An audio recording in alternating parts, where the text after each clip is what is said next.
You're 65. You did everything right. You saved, you lived below your means, you never financed a vacation on a credit card, and now you're sitting on more money than you'll ever spend, even in a genuine worst-case scenario. And your kids? They're good people, hardworking, kind, but one of them is barely making rent. Another's dealing with a mental health condition that makes a full-time job a moving target. And you've got a number in your bank account that could fix all of it tomorrow. So why aren't you fixing it? Here's the thing. If you're a parent in that exact position, you already know the answer. And it's not about the money. It's about fear. Fear that helping turns into enabling. Fear that giving to one means you owe the same to all of them. Fear that the moment free money starts flowing in regularly, your kid's hustle just evaporates. And underneath all of that, there's a quieter fear most people don't say out loud. That loving your children with your wallet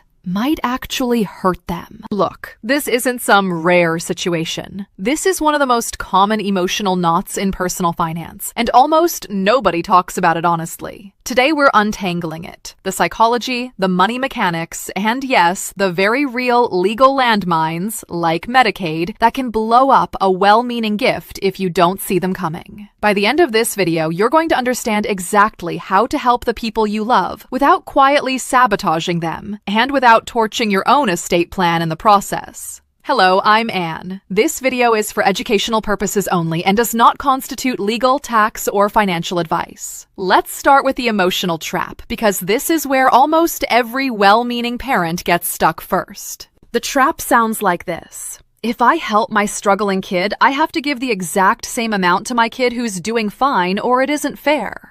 That sounds noble. It sounds like equality. But here's the uncomfortable truth. Equal isn't the same thing as fair, and confusing the two is exactly what keeps generous parents frozen in place for years while their kids quietly struggle. Think about it like this. If one of your kids breaks their leg and the other one doesn't, you don't split the cast evenly between two good legs to keep things equal.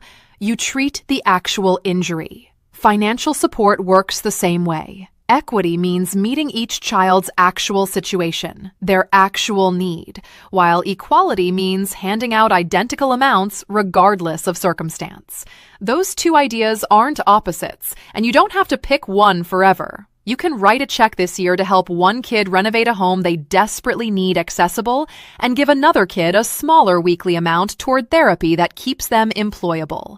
And neither one of those numbers needs to match for the whole thing to still be fair. The trick, and this is important, is to keep a running record of what you give to each child, so that when you eventually write your estate plan, you can true everything up and land on a final outcome that actually feels equitable to everyone, even though the year-by-year numbers never matched. Now here's a stat that should genuinely surprise you, because it flips the entire helping equals enabling narrative on its head. Financial independence for adults isn't some fixed switch that flips at 22 and stays on forever. Plenty of capable, intelligent adults don't hit their professional and financial stride until their 40s, sometimes later, especially when illness, disability, or hard personal setbacks get in the way. So if you're sitting there assuming that a struggling 35-year-old child is permanently behind or somehow failed at adulthood, you might just be looking at someone who's 10 years away from finally finding their footing. And the only question is whether they make it there with your help or without it.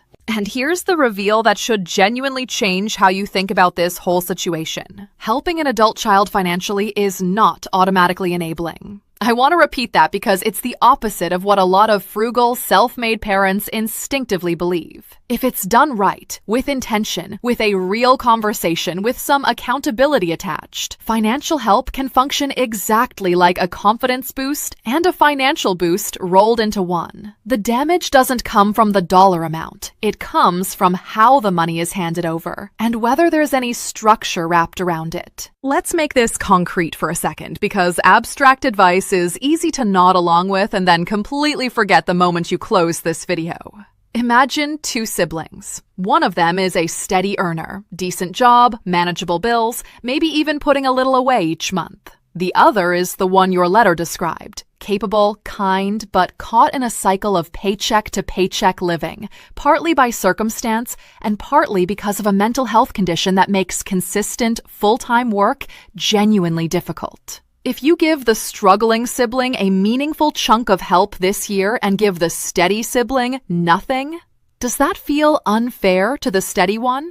Maybe in the moment, but here's the reframe. You're not handing out rewards for good behavior. You're responding to need, the same way an emergency room treats the patient who's bleeding before it treats the patient with a sprained ankle, even though both walked in the same front door. The steady sibling isn't being punished by getting less support today. They're simply not the one in the financial emergency room right now. And because you're tracking everything, you can absolutely make sure that over the long run, and especially in your final estate plan, the totals land somewhere that feels just to everyone, even if any single year looked lopsided. Now let's knock out a myth that quietly fuels a lot of the guilt parents feel here, because I guarantee it's rattling around in your head even if you haven't said it out loud. If I give my child money regularly, they'll just get lazy and stop trying.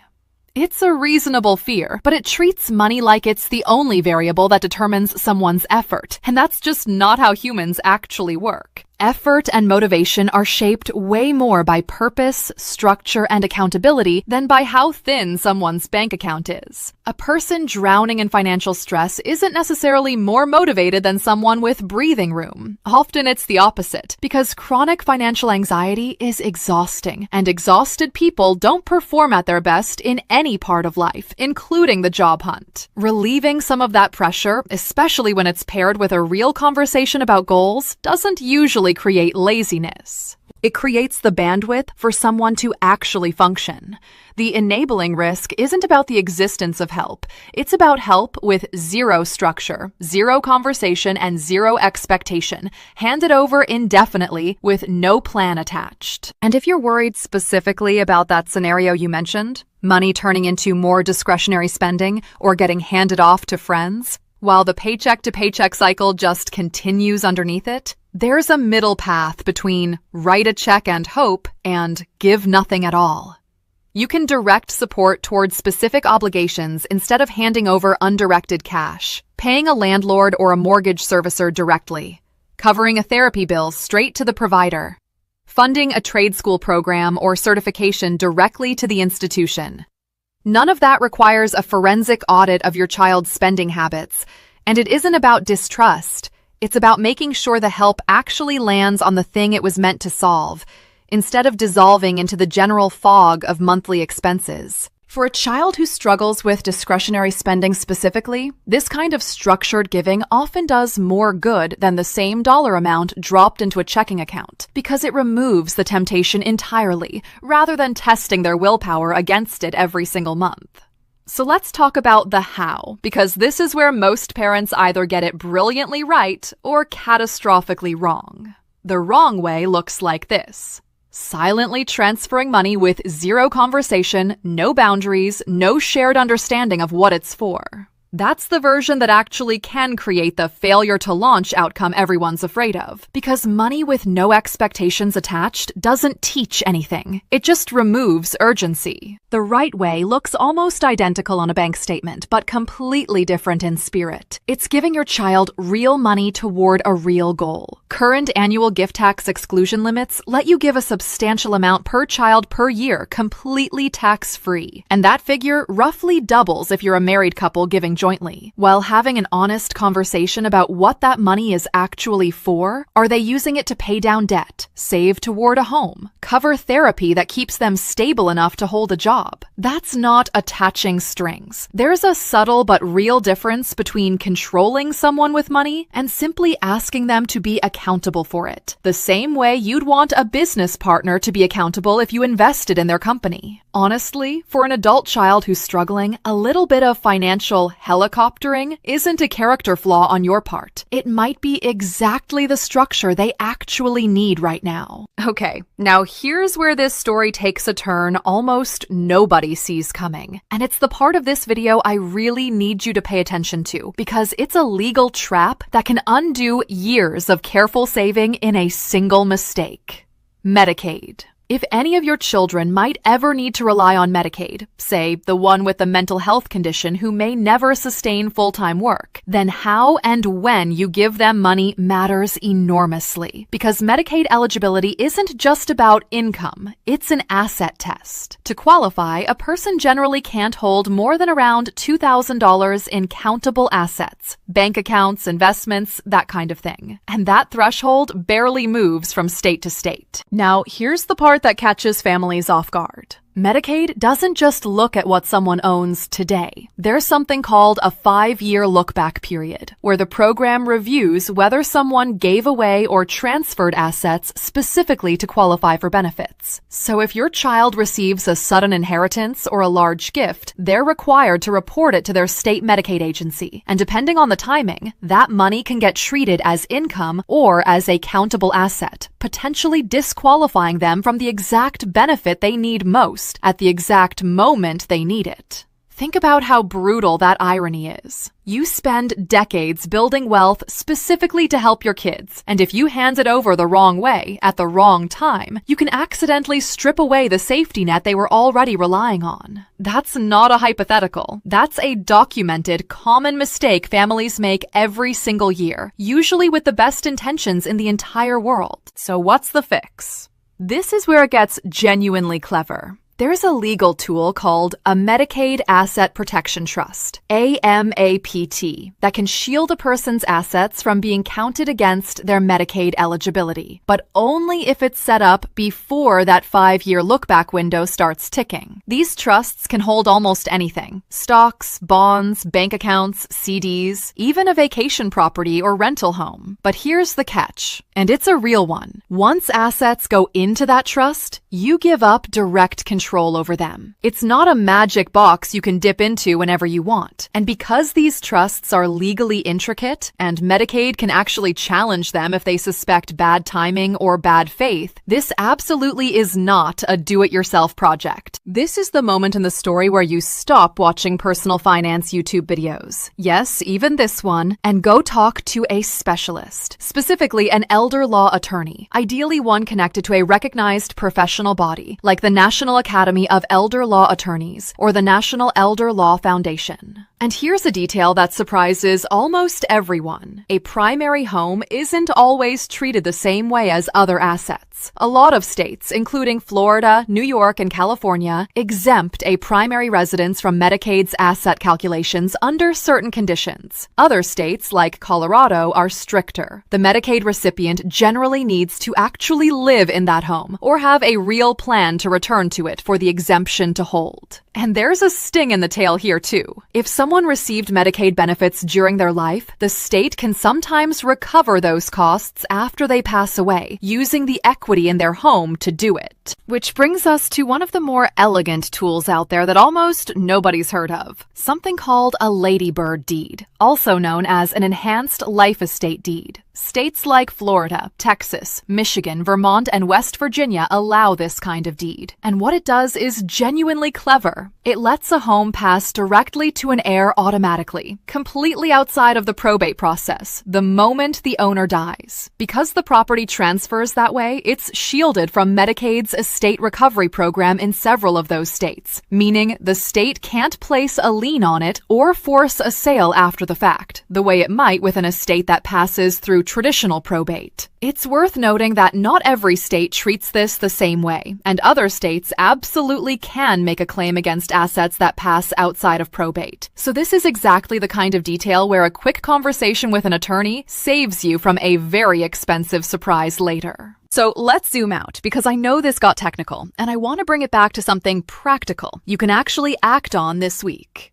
First, stop treating equal and fair as the same word. Decide that you're going to meet each child's actual need. Track every gift you give in a simple spreadsheet. Yes, an actual spreadsheet, nothing fancy, so you can square things up fairly in your eventual estate plan. That single habit alone removes 90% of the family tension this whole topic usually creates. Second, if you're giving money, attach a conversation to it, not a leash. Sit down with with your child and talk honestly about what the money is for, what you're hoping it accomplishes, and what success looks like from both sides. That conversation is the difference between a gift that builds momentum and a gift that quietly removes it. Third, and this is the one I really don't want you to skip. If there's any chance one of your children might need Medicaid now or in the future, do not wing this. Get in front of an elder law attorney before you make any large gifts or plan any inheritance involving that child. The 5-year look-back period means timing isn't a minor detail. It's the entire game. Getting this wrong doesn't just cost you money. It can cost your child the exact safety net they need most.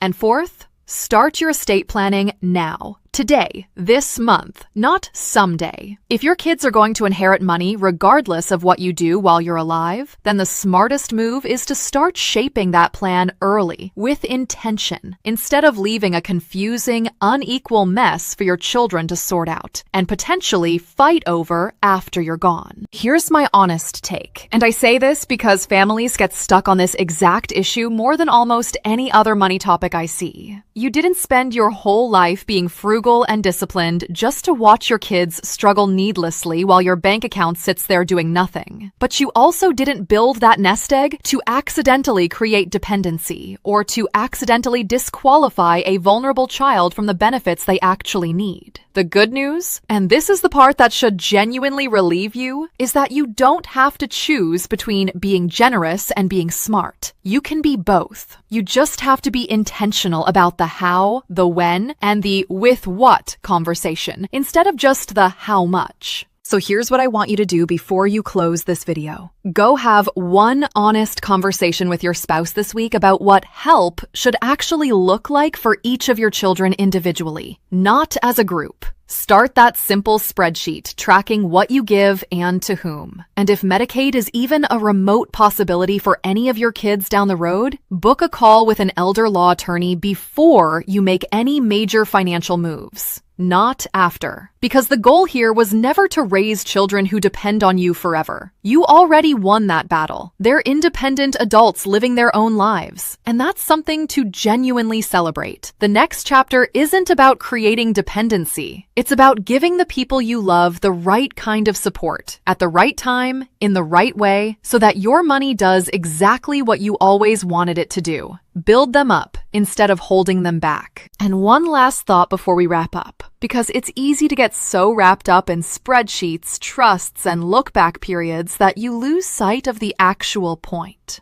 Money is just a tool here. The real thing you're protecting isn't your bank balance or your estate plan. It's your relationship with your kids and their sense of dignity as they navigate lives that haven't gone exactly the way any of you expected. Handle this with structure, sure, but handle it with warmth first. The spreadsheet is for you. The conversation is for them. If this video helped untangle something you've been quietly stressing about, share it with another parent wrestling with the exact same dilemma. Because trust me, you are far from the only family having this conversation at the kitchen table. And if you want more breakdowns on the messy intersection of family, money, and the legal fine print nobody warns you about, make sure you're subscribed, because we've got plenty more of these coming.